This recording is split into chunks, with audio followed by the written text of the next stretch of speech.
Mr. Moses Okezie-Okafor is a legal practitioner. He joins us from Abuja to give his perspective on this matter. Morning, and thank you for joining us today. Well, clearly we see that all is not well, although you had a swearing in yesterday of the Kogi State governor. But many also ask, can you swear in a governor without a deputy?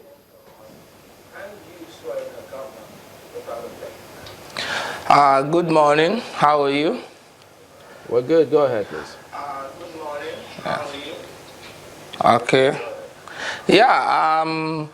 I would say what transpired yesterday in Kogi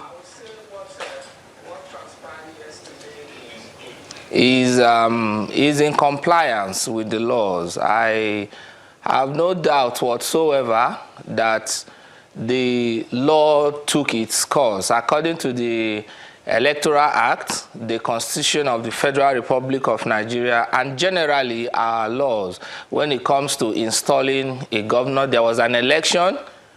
It was inconclusive at the start, and then there was a substitution. Governor Bello, of course, was the second runner-up at the primaries. The primaries themselves are a sine qua non for anybody to contest for governorship by the Electoral Act too. And so it was proper for the party to take the decision that the second runner-up at the primaries should step in after the unfortunate death of her initial flag bearer. Having done that, they also did what I think was proper to give justice to everybody, and that was by retaining Mr. James Faleke, Honorable James Faleke, as deputy to Alhaji Bello. After that, the supplementary elections were held, and the APC came out victorious. And yesterday we had the swearing in as required by law. So basically, if you ask me, what has happened so far, they are in compliance with our laws. Now, if you want us to look at the issue of the swearing in without a deputy showing up at the venue and being sworn in,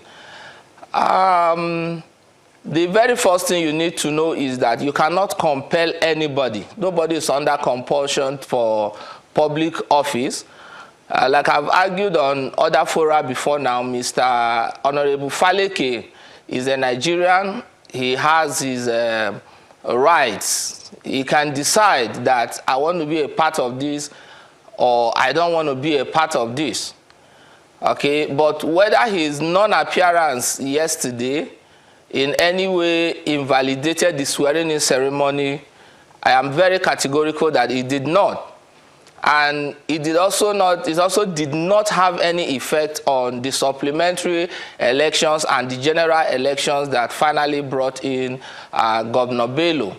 If you look at Section 35 of the Electoral Act, it says it very clearly that a candidate, after emerging as the flag bearer of his party or appearing on the ticket, I added that because if you remember the case of Atiku and Obasanjo, it's very clear that the flag bearer and his running mates, even though they are running on the joint ticket, they are also individuals in their own rights, and they have certain rights.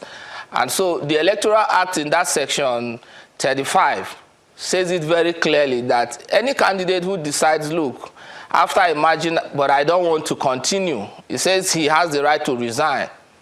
What he has to do was spelled out, and is that he has to resign in such a way that his party, at least, has 45 days to notify INEC that this man is resigning and we would like to substitute him.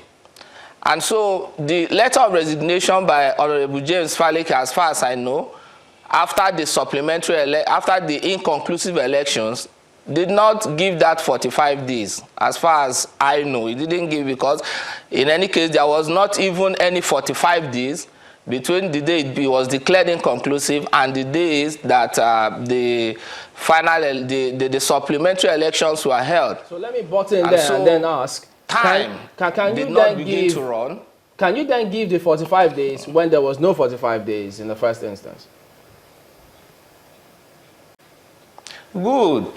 That is the point. The fact is that these things were carefully considered to ensure that parties are not taken by surprise and frustrated. Imagine a situation where if a party has a candidate and a running mate, and then 2 days to the election, maybe the running mate comes and says, I'm not doing again, I've resigned.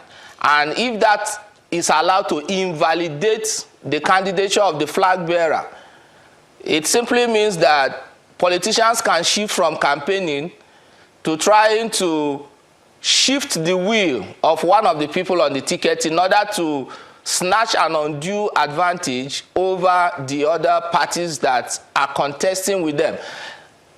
You know, the law cannot be part of such incongruities. It's an absurd situation that the law cannot be part of, as far as I'm concerned. And that is why I think the 45-day rule was there. Anybody who wanted to leave should leave before the 45 days. Of course, the number of days from the day an election is declared inconclusive and when the supplementary can hold is also stated. And so all of this has to be at the back of the mind of any candidate, whether the flag bearer or the running mate who wishes to resign. You just can't wake up 2 days to election, 1 week to election, 30 days to election and say, I'm not doing again, and then leave your party in the lodge. Mr. Okezie. And so I think that letter of resignation, to my mind, goes to no moment. And that is precisely why I believe INEC left him on the ticket with Alhaji Bello. Let me comment here. Let me comment here. My conclusion here being that the elections that had him as a running mate to Alhaji Bello is in order. Now, the question of his not coming in yesterday is another thing altogether. Again, we know that it is not a compulsion. He is not under any compulsion. Okay, you said that, but just allow me comment here quickly. You have stated the section, which is section 35. Apologies, allow me comment here. You've stated the section, which is section 35, and we've talked about the 45-day window for him to have made his withdrawal. But this is not a withdrawal. It seemed as if it is a protest, and